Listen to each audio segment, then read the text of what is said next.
Good evening সকলকে। আচ্ছা, আপনারা আজকে বলুন তো, কে কে আঁকা শিখেছেন? আমি শিখেছি 7th ইয়ার অবধি।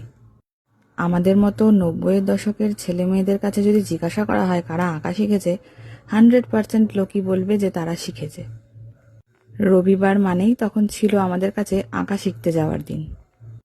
এক্সট্রা কারিকুলাম অ্যাক্টিভিটি বলতে এই আঁকাকেই আমরা বেশিরভাগ ছেলেমেয়েরা বুঝতাম। পাড়ায় পাড়ায় প্রতিযোগিতা হতো এই আঁকাকে ঘিরে। এটা একটা অন্যরকম ইমোশনাল ছিল। আঁকা নিয়ে কিন্তু অনেকে অনেক দূর এগিয়ে গেছে। আবার কিছু লোক আমাদের মতোও রয়েছে যারা এই টুকটাক ঘরের হাতের কাজ করেই এখনো মনের ইচ্ছা পূরণ করে যাচ্ছি।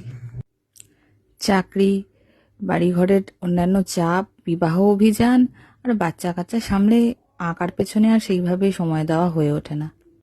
কিন্তু আঁকার প্রতি ভালোবাসাটা লুকাবো কি করে? তাই সুযোগ পেলেই লেগে পড়ি। এইটা ছিল আমার মেয়ের মামা ভাতের অনুষ্ঠানের মাটির থালাবাটি গ্লাস।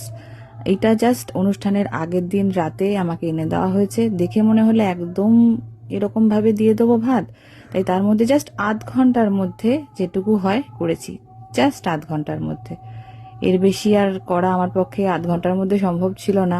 অনেক খামতি আমার চোখে পড়ছে, কিন্তু আর তো কিছু করার নেই, যা হয়েছে এইরকমই।